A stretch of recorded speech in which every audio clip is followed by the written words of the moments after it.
Ma'am, you can't just wander back here. This area is restricted. Need to know what you're doing. I'm not wandering. I work in this building. My office is on the 4th floor. Right now you're standing past security without an escort. That's trespassing unless you can prove I otherwise. came through security with my badge like I do every day. I'm an assistant United States attorney. This is literally Got some ID on you? Right here? She had argued cases that changed lives, put violent criminals behind bars, stood before federal judges with the full authority of the United States government behind her name. And yet, on this morning, in a quiet courthouse hallway, a police officer looked her dead in the eye and said, "You're trespassing."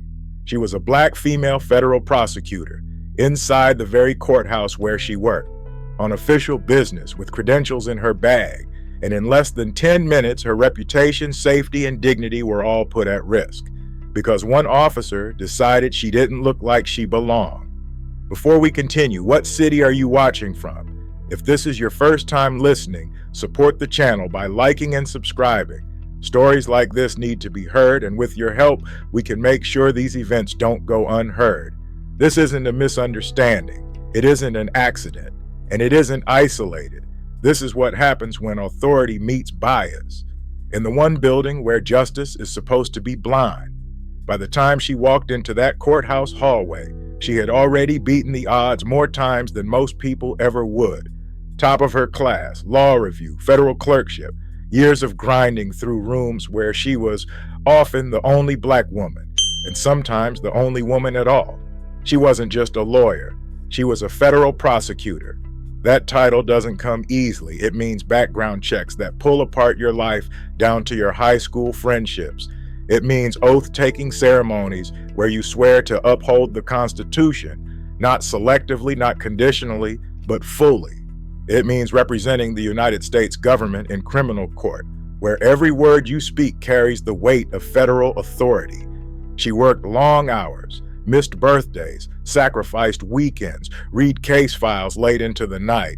She wasn't chasing prestige. She believed in the system, believed that justice, while imperfect, could still be fought for from the inside.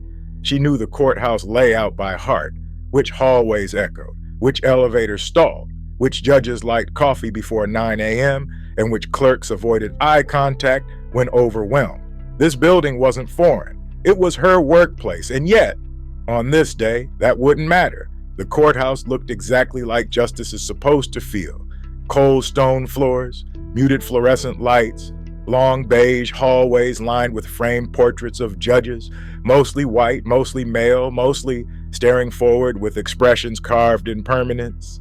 Security checkpoints at the entrance, metal detectors humming softly, the quiet tension of people waiting for their names to be called, defendants in suits that didn't quite fit, families whispering prayers, lawyers walking fast, folders tucked under arms, eyes locked on invisible clocks. And then there was her, black, female, professional, confident, not wearing a robe, not escorted by staff, not loudly announcing her title, just existing. And for some people in some spaces, that's enough to trigger suspicion. Courthouses are hierarchies made visible. Uniforms matter, badges matter, appearances matter. And in this hallway, one officer had already decided where she ranked at the bottom. It started with footsteps, heavy, deliberate, stopping just a little too close behind her. "Excuse me," she turned. A uniformed police officer stood there, arms crossed, eyes narrowed, voice sharp. "What are you doing back here?" Not hello. Not can I help you. Not are you an attorney, just suspicion. She answered calmly, "I work here." The officer didn't nod, didn't apologize, didn't step back. Instead, he asked again, louder this time, "You're not authorized to be in this area." The hallway suddenly felt smaller, the air heavier.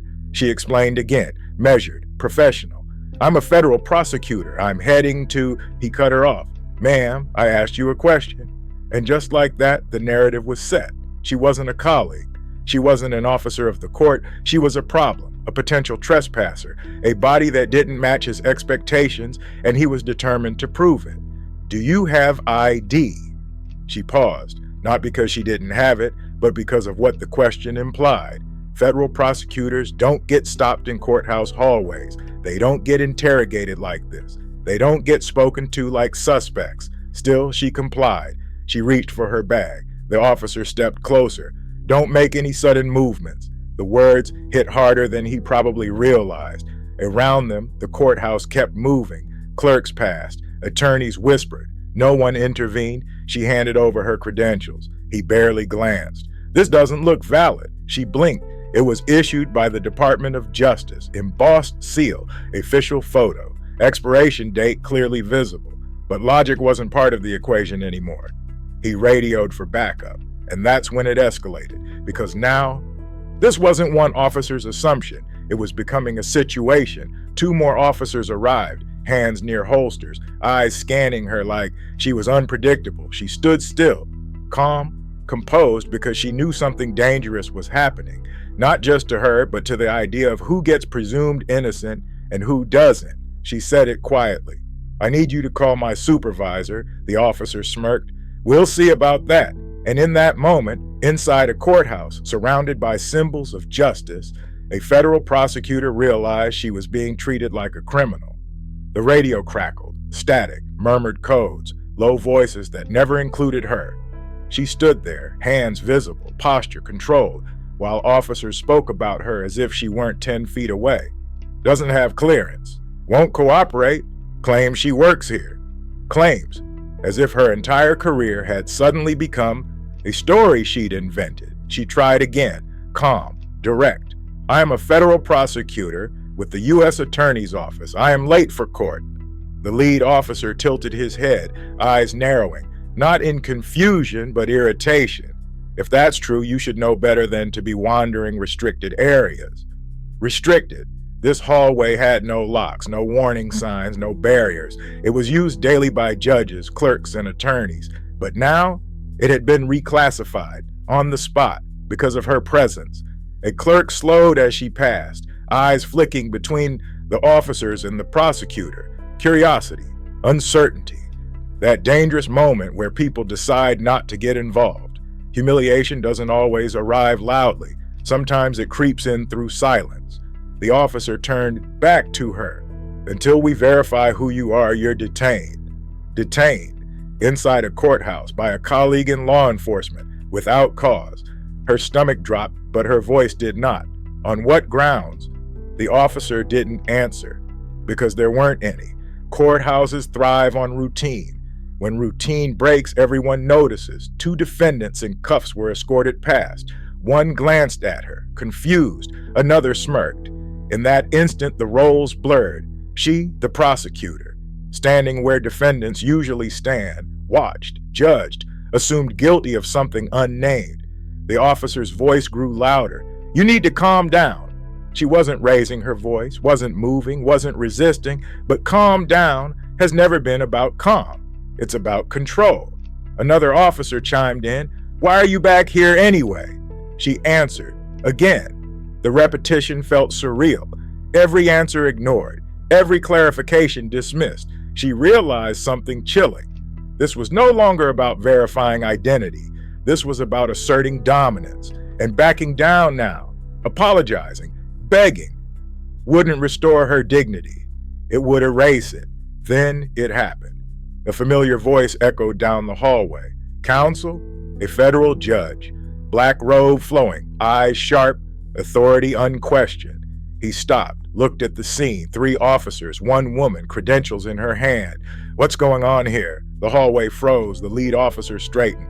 "We're handling a trespassing situation, Your Honor." The judge frowned and turned to her. "Ms. underscore. He said her name, correctly, respectfully, because he knew her.